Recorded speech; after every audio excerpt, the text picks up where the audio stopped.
चार चीजें तुम्हारे घर में हैं या ये चार आदतों में से एक भी आदत तुम्हारे अंदर है तो समझ जाओ तुम्हारे घर में कलयुग है।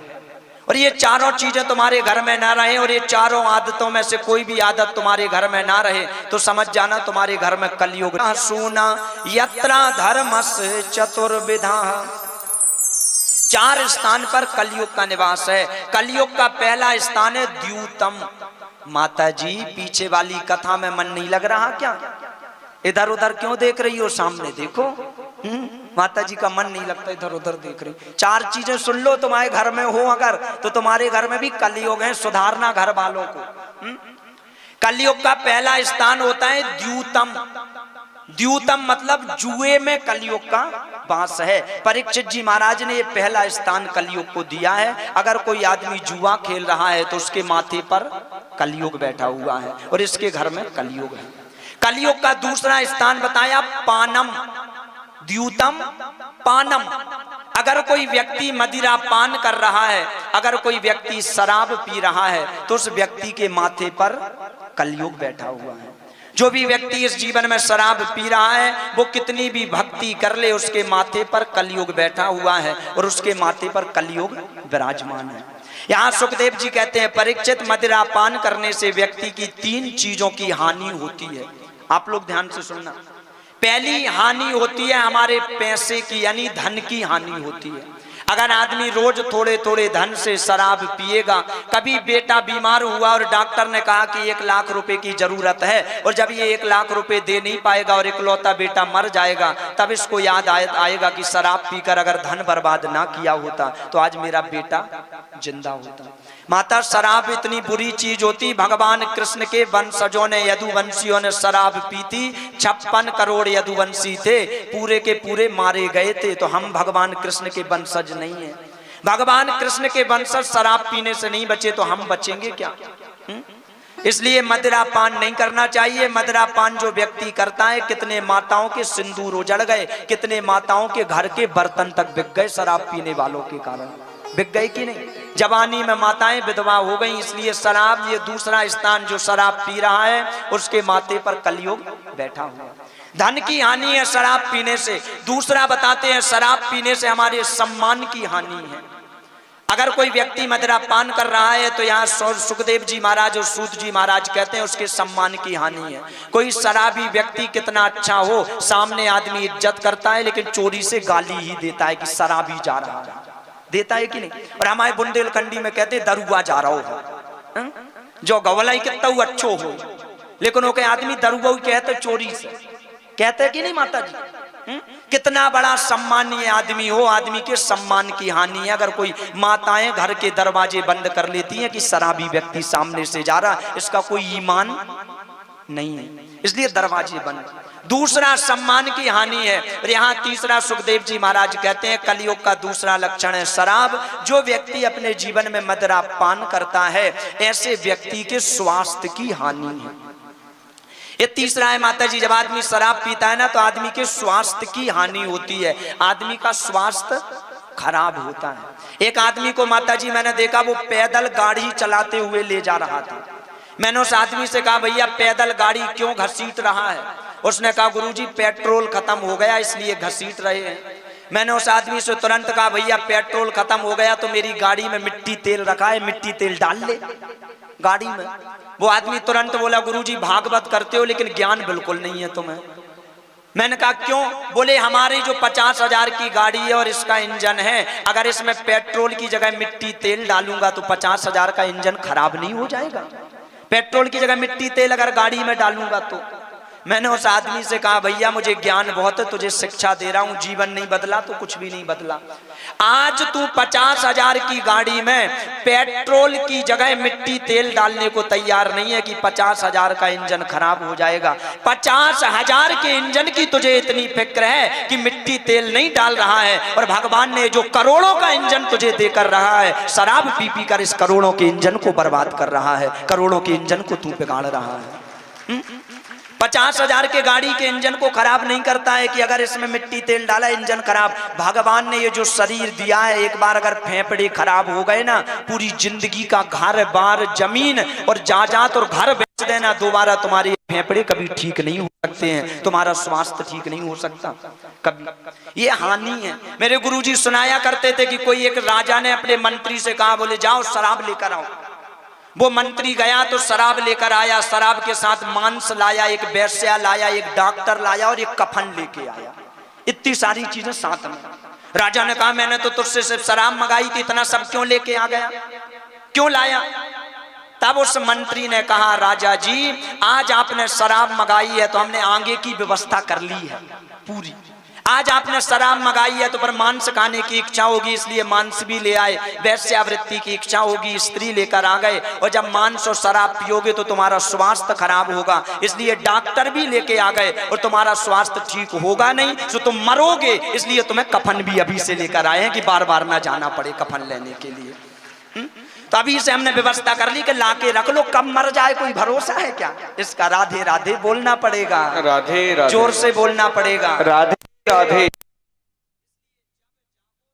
सवेरा भैया हमारी कोई आपसे दुश्मनी नहीं है, लेकिन आप जागोगे और जब जागोगे तभी सवेरा। पूरी दुनिया बिगड़ी है, तुम सुधरे रहो तो इंसान कहलाओगे, तुम सही रास्ते पर रहोगे तो मनुष्य कहलाओगे, नहीं तो बिगड़ी तो पूरी दुनिया है। कलयुग का दूसरा लक्षण है मदिरा पान करना। कलयुग को तीसरा स्थान दिया द्यूतम पानम।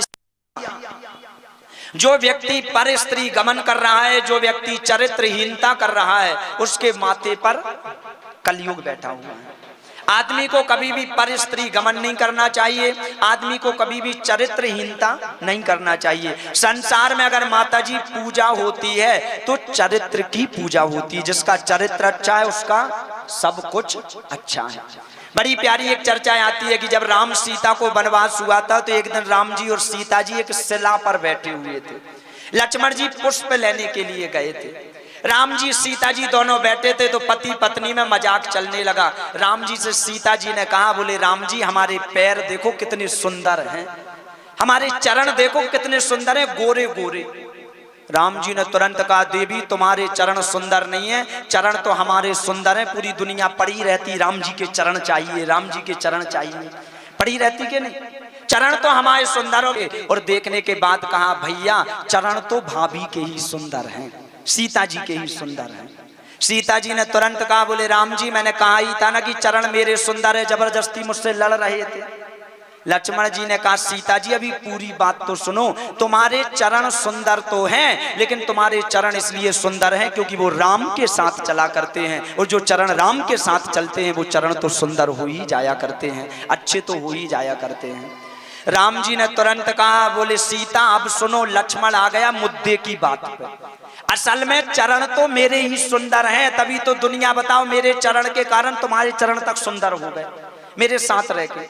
चरण तो मेरे ही सुंदर हैं। तब लक्ष्मण जी ने कहा, राम जी आपने भी पूरी बात नहीं सुनी। राम जी ने कहा, क्या? लक्ष्मण जी ने तुरंत कहा, बोले राम जी आपके चरण तो सुंदर हैं, लेकिन आपके चरण इसलिए सुंदर हैं क्योंकि आपके आचरण सुंदर हैं, और जिसके आचरण सुंदर होते हैं उसके चरण अपने आप सुंदर हो जाते हैं, उसके पैर अपने आप सुंदर हो जाते हैं। राम जी आपके आचरण सुंदर हैं। आज आप इतने बड़े बड़े साधु संतों के पैर पड़ते हो, क्यों पड़ते हो? उनके चरण सुंदर लगते हैं क्या?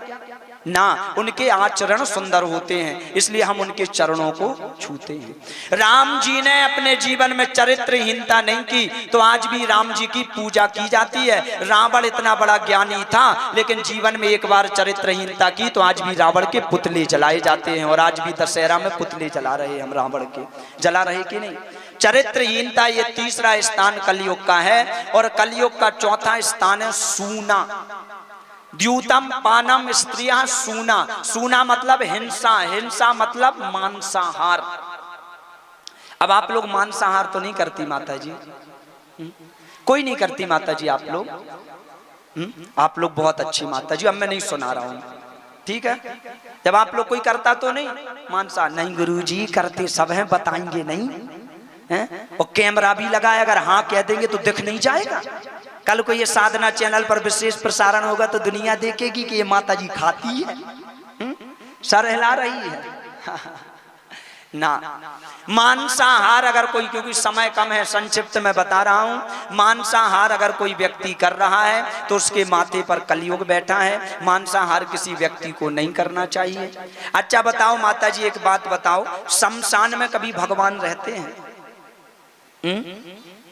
नहीं रहते। तुम बेटी सही बता रही, नहीं रहते शमशान। ऐसे तो कण कण में भगवान रहते, पर भाव है तो कण कण में है, नहीं तो नियम पूर्वक भगवान मंदिर में रहते हैं, शमशान में कभी भगवान नहीं रहते। अब बताओ तुम्हारे घर में क्या है?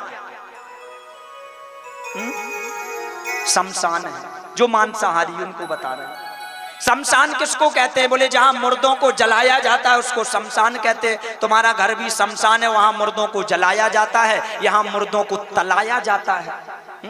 शमशान अगर वो है तो शमशान ये भी है, और शमशान में कभी भगवान नहीं रहते। एक माता जी मेरे पास आई, बोले गुरुजी हमें तो सपने में भूत दिखते हैं।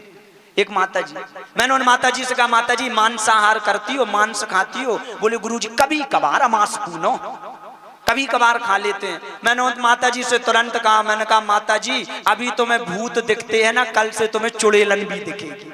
उन माता जी से कहा। वो माता जी गुस्सा हो गई, बोले गुरुजी आशीर्वाद दे रहे कि श्राप दे रहे हो? अब कह रहे भूत दिख रहे तो कल से चुड़ैलन भी दिखेगी। मैंने उन माता जी से कहा माता जी जैसे हमारे अंदर आत्मा होती है और हम अकाल मृत्यु मरते हैं तो हम भूत प्रेत बनते हैं, जैसे ही हम जिन जीव जंतुओं को खाते हैं उनके अंदर भी आत्मा होती है, और जब हम उनको मार कर खाते हैं तो वो भी भूत प्रेत बनते हैं और हमारे घर में आकर ही निवास करते हैं, हमारे घर में ही आकर रहते हैं, वही भूत प्रेत। अब आज से तुम्हें भूत दिख रहे हैं, चुड़ैलन भी दिखेंगी तुम्हें। इसलिए मांसाहार। और यहाँ पे एक बात और लिखी है माता जी, अंतिम बात मैं बता दूं, लिखा है जो व्यक्ति मांसाहार करता है उसे 21 दिन तक कभी मंदिर नहीं जाना चाहिए। अगर कोई व्यक्ति मांसाहार करने के बाद 21 दिन के अंदर मंदिर जाता है तो वो मंदिर आप पवित्र हो जाता है, गंगा जल से उस मंदिर को शुद्ध करना चाहिए, तत्पश्चात वो मंदिर शुद्ध होता है। इसलिए मांसाहार करने के बाद कभी मंदिर भी नहीं जाना चाहिए। राधे राधे बोलना पड़ेगा, राधे राधे, जोर से बोलना पड़ेगा, राधे राधे। कथाएं बहुत हैं आपको समझाने के लिए, लेकिन समय कम है। ये 4 स्थान परीक्षित जी महाराज ने कलयुग को दिए हैं। आगे स्वर्ण में कलयुग का निवास किया है। जो बेईमानी का सोना है उसमें कलयुग रहता है, जो ईमानदारी का सोना है उसमें भगवान कृष्ण रहते हैं।